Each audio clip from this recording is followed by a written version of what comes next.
Hi friends, host Eric here, host Talking with Famous People. I'm being a bit of a low-light Larry this morning, or this afternoon. I just haven't gotten around to dealing with messing with the lights. So, I wanted to talk this morning about, this afternoon, I just got up, about some of the ways in which individuals display a certain cognitive bias, and how that's not even really the word we ought to be using. It's more like they understand the meaning of words through a certain cognitive framing. So there's a couple of ways that I can show you what I mean. First of all, let's look at something that happened the other night in a conversation. Brooks was there, Zachary was there, I was there. Zachary made the statement, at the end of the day, I think what you end up concluding is that people behave randomly. You can't predict it. And so you operate through the framing of something that provides a means of understanding how to adjudicate people's behavior through framings other than how you made people feel. Now, he said that, and I thought to myself, well, that's not quite right. It's more like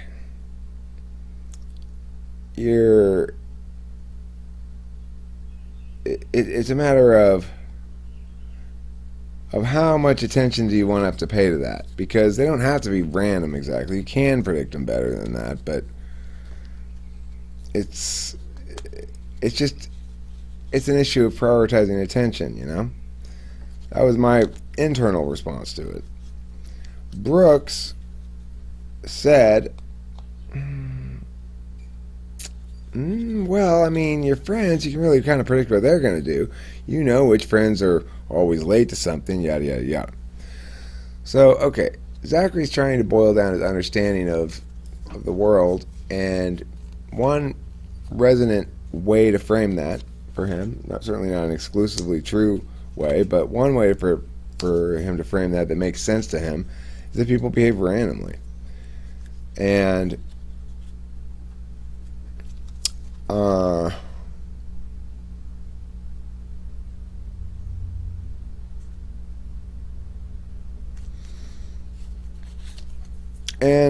of course the reason is because he's got Effie in the fourth slot. So he's saying, I'm finding individual human beings to be unpredictable. Well, why would individual human beings be unpredictable in a way that systems aren't? Specifically, it's because they are motivated, at least in part, by emotional stuff, and probably in large part. And so when we want to understand the world, one very effective way of understanding the world is framing it through how other people work. Being able to predict other people and how they're going to react to things. So, obviously, the INFJ has powerful insight into people, as I think Marjay said. Maybe it's the paraphrase of what she said. It gives them a unique perspective. And this was in one of a number of testy responses I got to my previous intelligence video on INFJ intelligence. I want to first say this. That video is exceedingly fair. It is not attacky at all. The other thing is,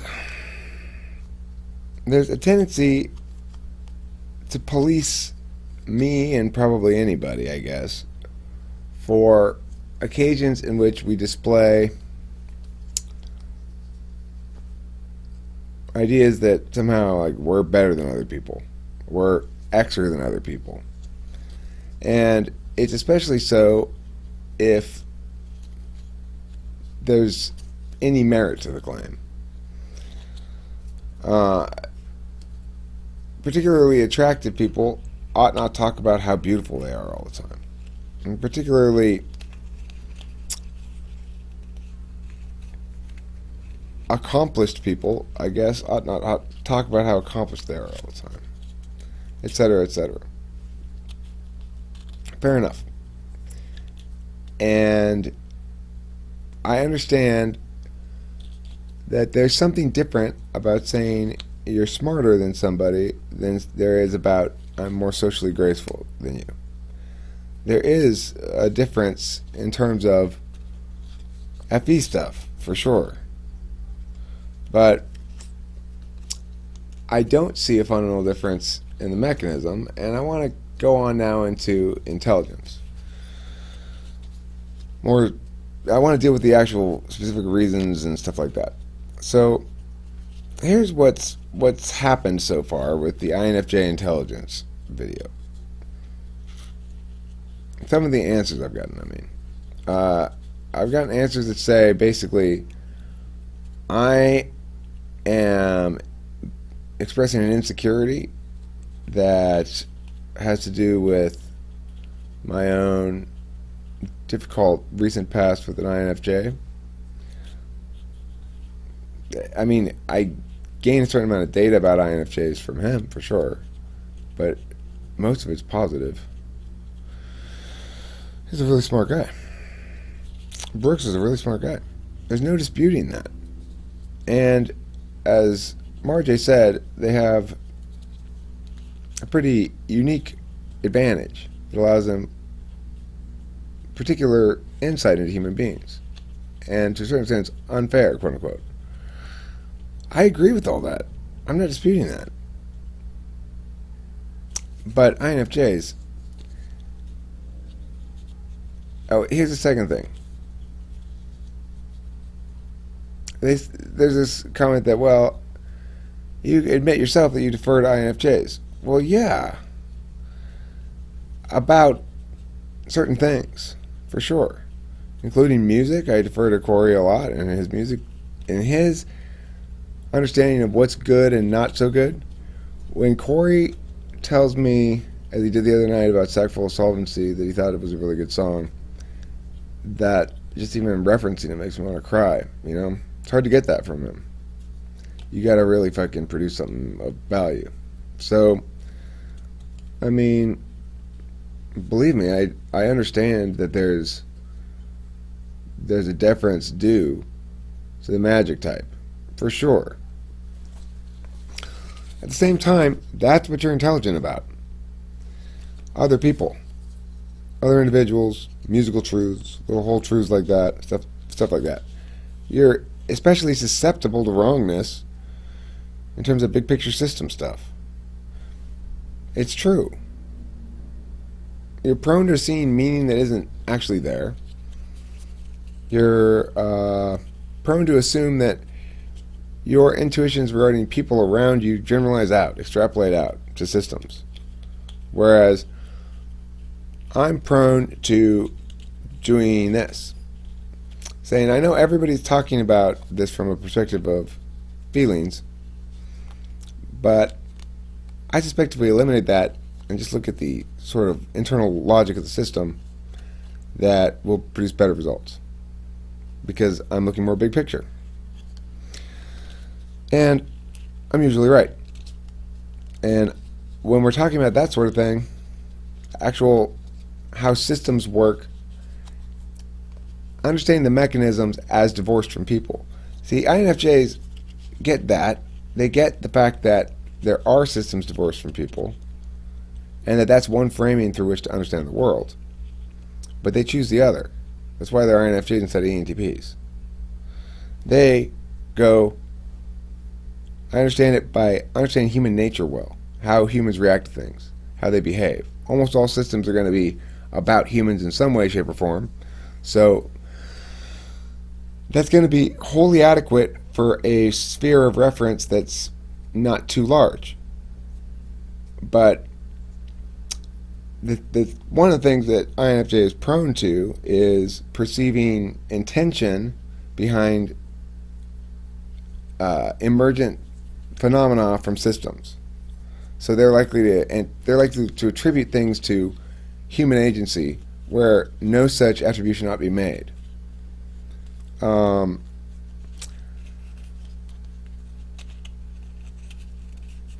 bottom line is they're not looking at the end of the day to make their systems consistent with each other and universal axioms and stuff, except insofar as that's consistent with their understanding of how to maximize the nature and identity of those close to them. INFJ simply isn't concerned about ramifications or mechanisms that run contrary to their instincts about human beings. And on the flip side, ENTP is not susceptible to considerations regarding human nature when they see elements of a system that outweigh that mechanism. Even though it would seem to be the predominant mechanism in any system, it's not, except insofar as you say everything's human nature, in which case, I mean, things we know about human beings as individuals psychologically don't necessarily apply when we're looking at large numbers. And when we're trying to evaluate trends in society, the INFJ is going to have a more difficult time removing him or herself from the frame of reference in which he or she necessarily prefers and primarily resides, namely the confluence of how thinking can be used to develop an incredibly deep and masterful and impressive understanding of the way in which human wants, needs, emotions, and thinking all affect the largest frame of reference the INFJ has, which is human motivations and human actualization. Those are the largest frames of reference they have. It has to be. Why? Because at the end of the day, they value feelings more. Sorry. You do understand well. I get it. You understand well how to do thinking stuff. But this is what you wouldn't have come up with. You wouldn't have come up with Zachary's monotonicity criterion half case for the Nationals topic, in which Zachary and I mean, granted in coordination with one another, we worked through this notion that we can use mathematical criteria to define fairness in voting criteria more precisely, and we can align it to specific changes necessary in affirming the resolution, and essentially require our opponent to prove mathematically to show that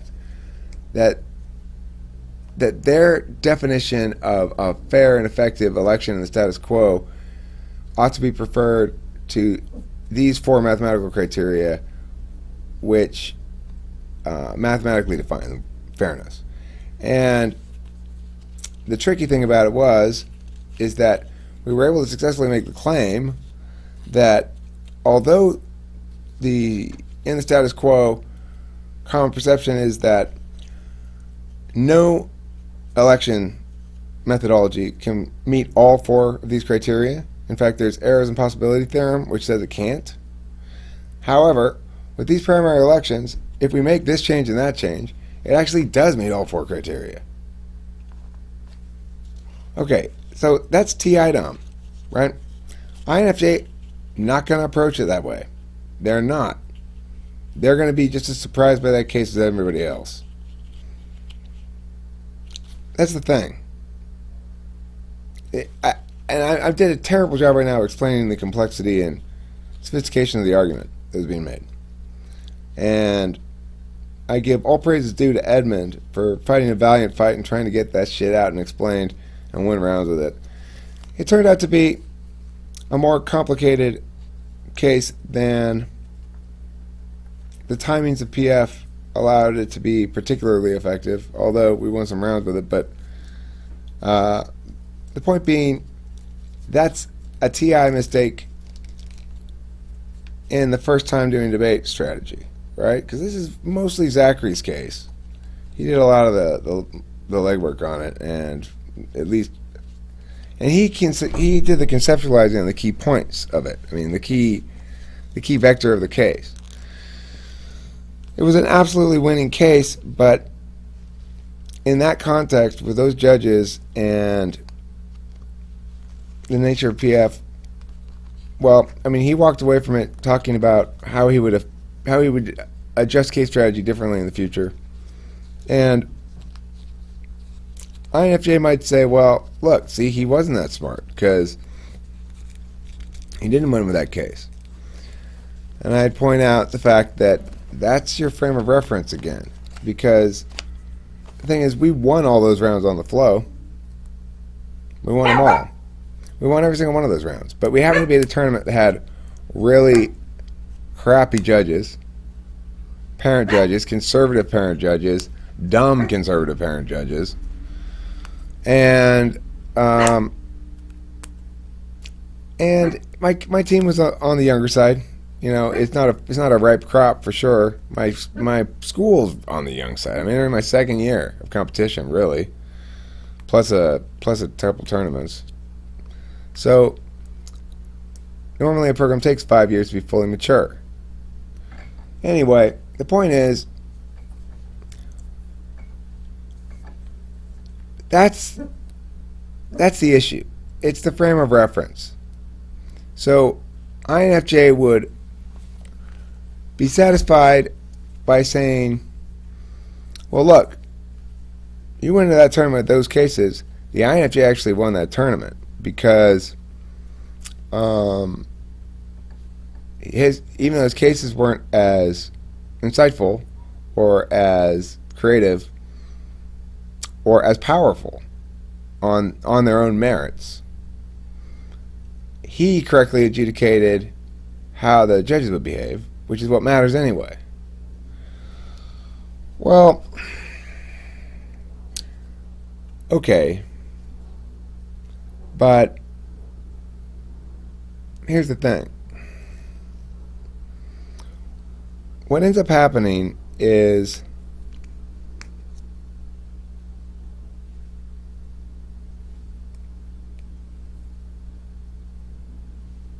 well, I mean, at the top level, it doesn't work like that. When you get good judges, in policy debate, it doesn't work like that usually. Because why?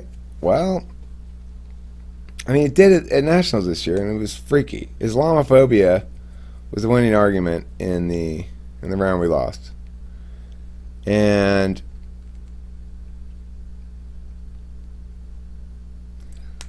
you know, that's a very INFJ kind of argument to make. You're talking about impacts on people. Talking about impacts. INFJ is going to be drawn to impact-related justifications. They're going to be drawn to utilitarianism. It's unavoidable. To the extent that they prefer a deontological framework, it will be because that's what they perceive to be the better way to execute their role function. Now, INFJs understand ENTP struggles well, and we are grateful to them for that, for sure, because we need help. We do, and we need somebody who's really smart and really intuitive standing there next to us to turn to and say, I'm lost, can you help me? We need that badly. You guys are terrified of having that available to you. You're terrified of the ENTP recognizing the fact that you need that too. It's okay. Look,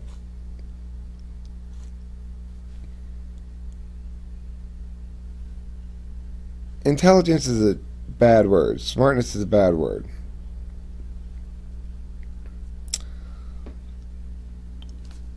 But, so is awkward.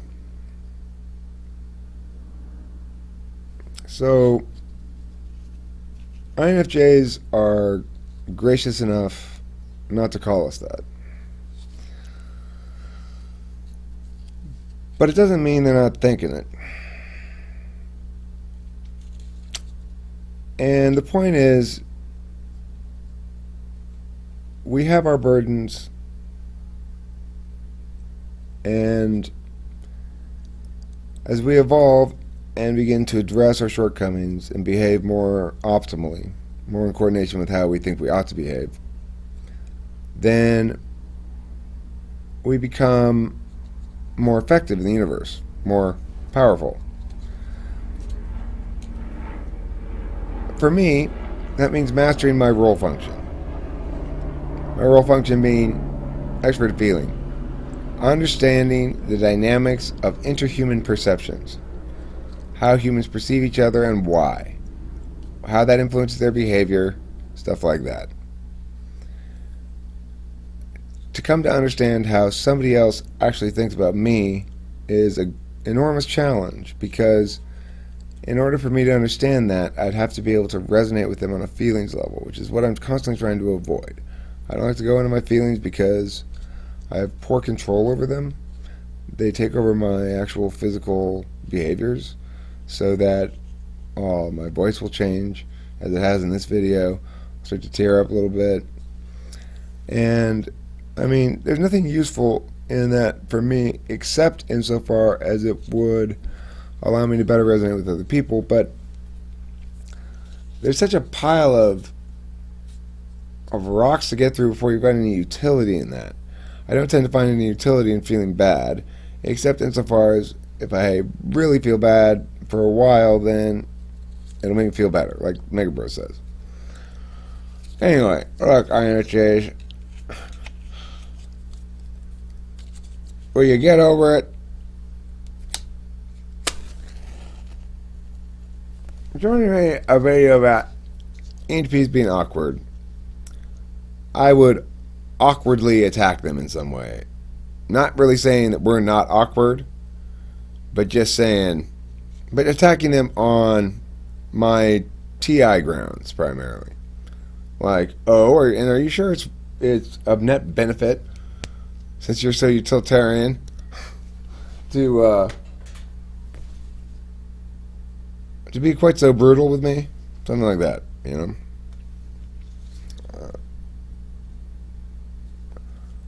I would probably do it in a way that was itself quite awkward. Or maybe I wouldn't. Maybe I'd pull it off perfectly. And the INFJ would sit there and go, good job. Great. As the INFJ gets older, they too develop their role function. You can see it fully developed. If you want to see it fully developed on display, watch those videos of Stephen Brooks. That guy's an excellent thinker. I don't think I'm nearly as far along in FE as he is in TI. However, it's important to note that his TI is framed through that frame of reference. He talks about good solutions, like let's have Pokemon Go put Pokemon out inside of a school cafeteria like 30 minutes before school starts, and see if we can increase attendance like that. Well, that's a good idea, right? But it accepts the framework that we should have school in the first place. And that's not consistent with any of the other values held by the INFJ. And to them, it's okay because they're looking to make people better within the systems of the status quo, or even challenging certain specific systems of the status quo. They are not beginning with a demand in themselves for consistency of their own perspectives on things like public policy, philosophy, anything, basically. they're not, they're relying on their intuition, their feelings, their natural unfair advantage to provide them an efficacy that perhaps eludes the ENTP. Again, the INFJ might say that's smarter. Well, that's, again, through the perspective of FE. It might be smarter through the perspective of FE, because FE doesn't demand consistency. TI demands consistency, and it manages my NE nature, which is very inconsistent, by constructing new meta frameworks to explain it all. You don't do that. You don't, because we know you don't, because that would mean revealing the inner workings of the magic, and you don't tend to do that, except to say you don't quite get it. We have a certain understanding, Eric. Well, I know you do. I get that. That certain understanding is not one that demands of itself logical consistency with systems and mechanisms that, for which the link to human experience is shimmery rather than direct or obvious, but nevertheless wholly real. You know, can the INFJ process through, say, a set of logic problems very effectively, very fast? You get an INFJ who's learned it, and could they be just as fast as the ENTP? I don't know, probably. I'm pretty fast at them. I mean, I think it has more to do with practice than intelligence.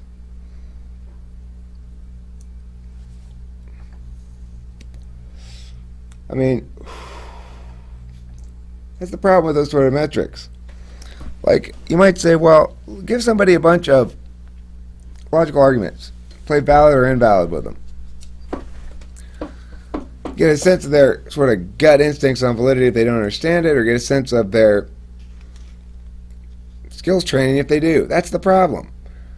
Yeah, you'd be really hard pressed to put together a logical argument that I couldn't tell you that if it's valid or invalid and why.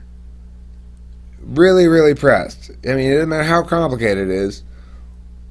If I put some time into it, I'm sure I could prove it, or prove it invalid. Either way. As long as it's an actual logical argument.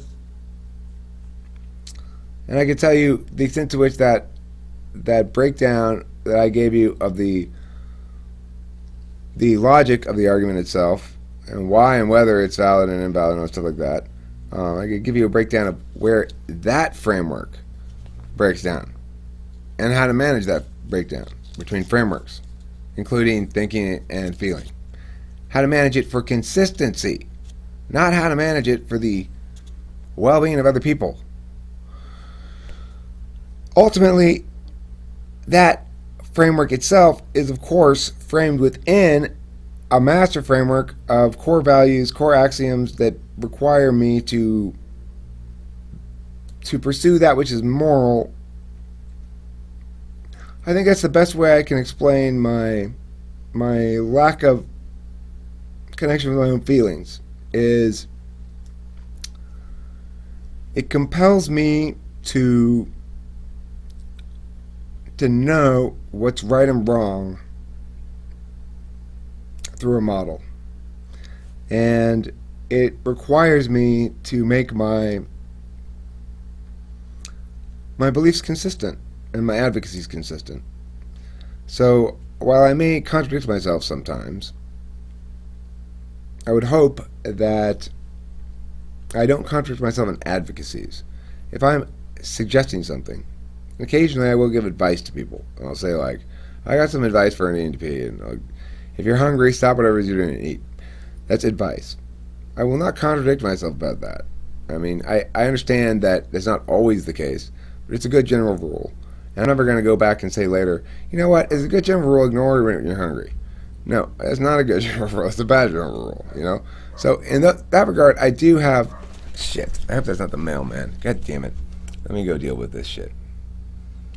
Look, consistency. It's all about consistency. Consistency with which framework and with how many frameworks and what kind of meta frameworks you have and stuff like that. That's indicative of TI work, okay? You do it within little neighborhoods. You don't do it with the whole thing. It's just how it is. I don't know what else to tell you.